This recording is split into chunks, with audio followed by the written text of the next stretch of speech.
Bien, diversas críticas han surgido desde la oposición luego de que el gobierno anunciase una reducción del 32,9% al presupuesto de los liceos bicentenarios. Claro, el ministro Ávila aclaró que estos establecimientos en realidad van a seguir existiendo, aunque cambia la mirada que tiene el gobierno respecto a ellos. Vamos a conversar del tema con la ex ministra de Educación, Adriana del Piano. ¿Cómo está? Gracias por el contacto, Adriana. Buenos días. Un gusto estar con ustedes. Bueno, Adriana, el ministro plantea una definición la semana pasada respecto a lo que significaban los liceos bicentenarios y a la mirada que tenía el gobierno respecto a ellos, anunciando que se acababan los liceos. En la práctica no es que se terminen ellos como institución, ¿no?, sino más bien el programa que privilegia los recursos destinados a este tipo de instituciones. Y esa fue la declaración que hizo posteriormente el ministro de Educación. ¿Qué le parece el foco que está planteando el gobierno respecto a este tipo de recintos, Adriana?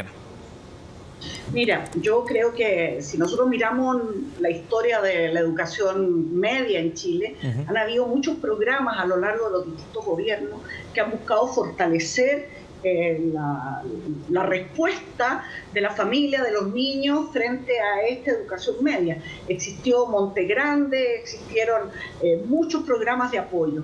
El Liceo Bicentenario, efectivamente, cuando se planteó originalmente, buscaba de alguna manera extender lo que se habían llamado los liceos emblemáticos, que tenían algunas características particulares.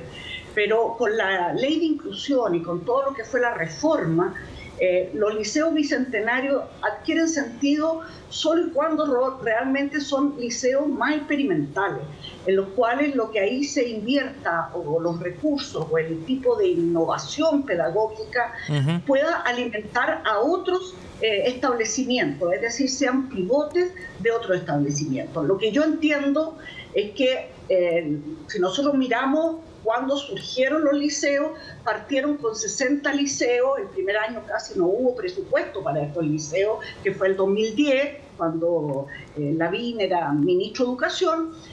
Después, el 2018, hay un incremento, cuando vuelve el gobierno del presidente Piñera, hay un incremento en que efectivamente se asignan recursos, más de 7.000 millones, para la mejora tanto de infraestructura como también para el apoyo educativo a estos liceos.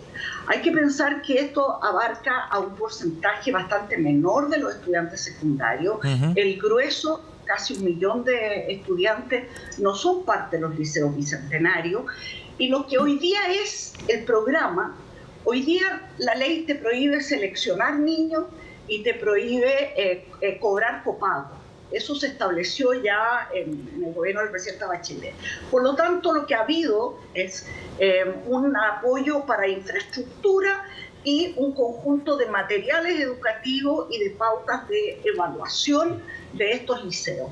La idea es que esas pautas de evaluación y estos apoyos educativos lleguen a la gran mayoría de los liceos.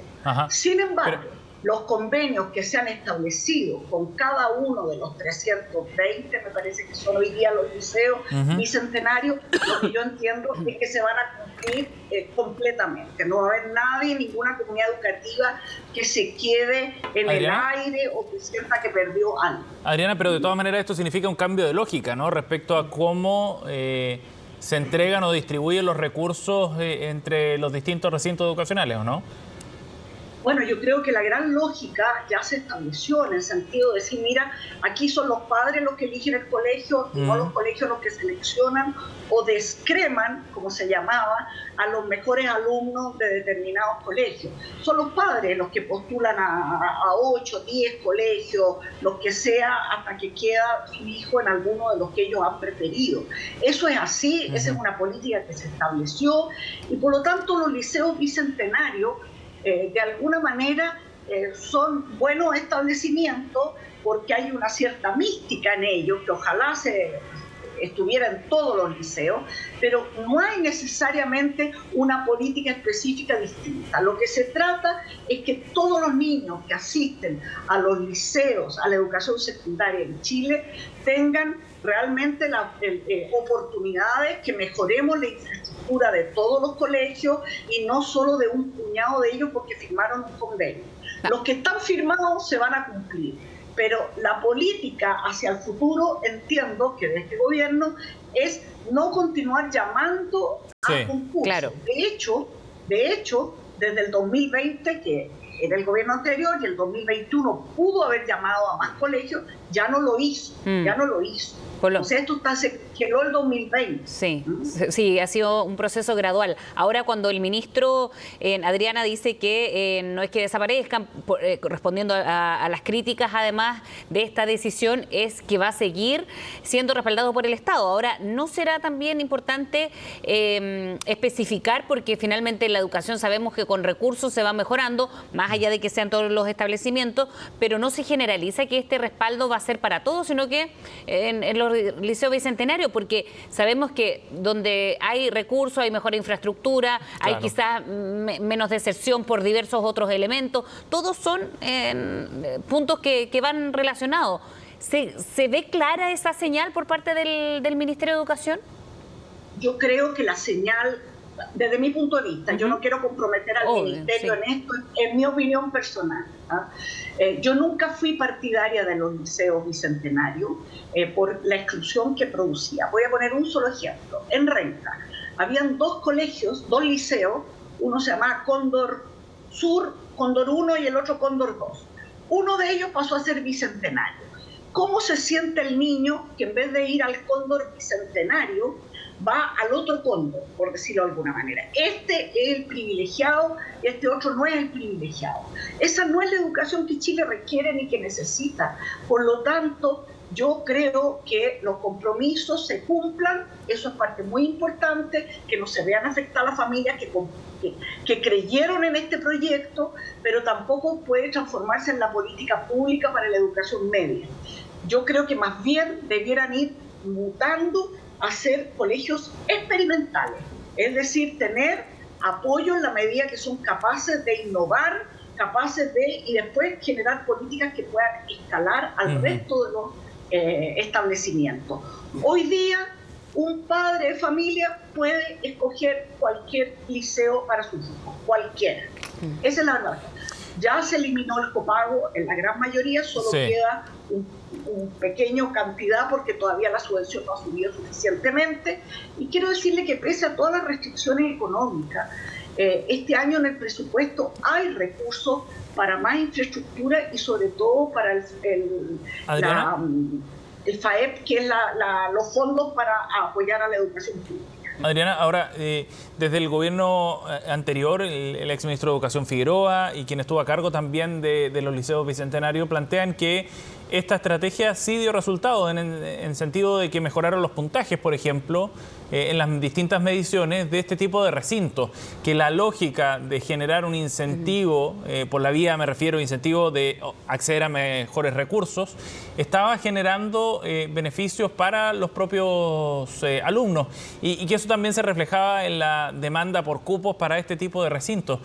¿No es ese un punto y un argumento a favor de mantener esta política de los liceos bicentenarios? ¿Cómo ve usted ese argumento?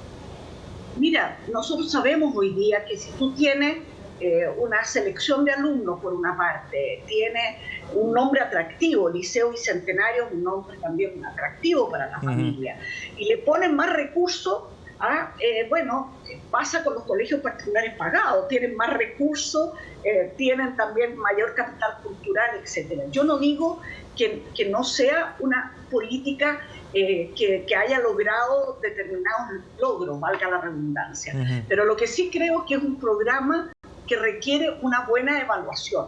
O sea, ¿cuánto es lo que se ha invertido en todo esto, en liceos, que son 320 en total, y cuál es el plus que esto entrega y cómo logramos no que se establezca otra forma de segregación de los niños, sino cómo realmente podemos tener, por ejemplo, en cada comuna un liceo que sea experimental, en el cual no solo yo le pongo más recursos, exijo innovación, pongo determinado, y además que esos liceos cumplan una función de red con el resto de los liceos de la comuna, que haya innovaciones que los otros profesores puedan ir a ver, etcétera. Lo que fue en su tiempo, guardando las proporciones, el manual de sala como un liceo dependiente de la Universidad de Chile, que lo que buscaba era la experimentación. Chile tuvo liceos experimentales, pero que su función no era segregar los niños, sino que innovar, y cuando las innovaciones estaban probadas, se establecían como política pública en el resto de los establecimientos. Ahora, eso me parece justo. Lo otro me parece sumamente injusto. O sea, yo me gasto en 300 liceos una cantidad de recursos que no es menor. Hay que pensar que solo el año 2019 se le entregaron casi 14.000 millones de pesos solo a estos liceos para mejora. Y tenemos que educar a 3 millones y tanto de niños. Entonces, hay aquí una cosa que no nos está funcionando como política pública. Con buenas experiencias, hagamos el estudio que diga efectivamente cuál es el impacto que esto ha tenido, que ese estudio, ojalá lo haga la agencia de la calidad, pero ojalá también con una mirada externa, que puede ser, como se ha hecho tantas veces, PNUD, el Banco Interamericano de Desarrollo, en fin, una cierta mirada externa que nos diga cuál es el impacto y cuáles son las condiciones. No nos olvidemos, hoy día estos liceos no pueden segregar. No, en términos de poder seleccionar los alumnos, son los padres los que seleccionan. Exacto. Adriana, y con esta decisión, ¿cómo cree que, o cuál puede ser el efecto que tenga en los liceos emblemáticos? Porque ya se ha mencionado también que con esto la idea es ayudar a todos por igual, pero hay una situación que es sumamente distinta, que ya están postulando menos al Instituto Nacional, al Liceo de Aplicación, a los liceos emblemáticos por los hechos que hemos conocido en el último tiempo. ¿Eso debiese ir mejorando precisamente por hacer una educación quizás más igualitaria, y el interés que tenían muchas familias por acceder antes a los liceos emblemáticos fue variando a quizás estos liceos bicentenarios, ¿no? Bueno, yo creo que ahí hay un fenómeno un poco distinto que se ha dado, porque los liceos emblemáticos, que además corresponden a estar en determinadas comunas. Yo creo que en 2 o 3 comunas están todos los liceos llamados emblemáticos, la gran mayoría, y que fueron llamados así. Hubo que hacer una definición operacional de qué se iba a entender por liceo emblemático, ¿verdad?